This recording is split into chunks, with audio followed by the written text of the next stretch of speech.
पलटला बंधाकोबी बोझेई pickup van अल्पके बर्तले ड्राइवर हेल्पर 16 नंबर जातीय राजपथ पलटिछि मरण जनता केतेबेले गाई मरुछंती तो केतेबेले गड़ुछि गाड़ी और समय समय लिभि जाउछि कहा मोथार सिंदूर माँ हो जाउछि पुओ छेउंड।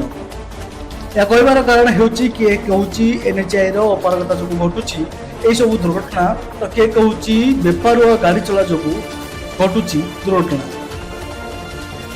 गतकाली संध्यारे ब्रह्मपुर भुवनेश्वर अभिमुखे आसुथिबा एक पिकअप भ्यान बंधाकोबी लोड नहीं द्रुत गति में आसुथिबा समय हठात एक गाई रास्ता मझी को बाहरी आसबार गाड़ी भारसाम्य को संभाल न पारी ड्राइवर जनक हरिकुंड बरडी ओभरब्रिज शेष होता डिवाइडर रे पिटी होई गाड़ी पलटि जाइतिला।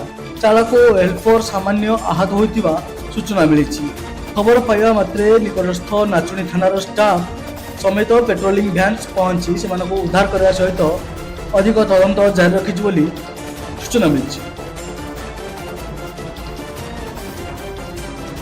खोर्धार संग्राम राणा को रिपोर्ट एनटीवी।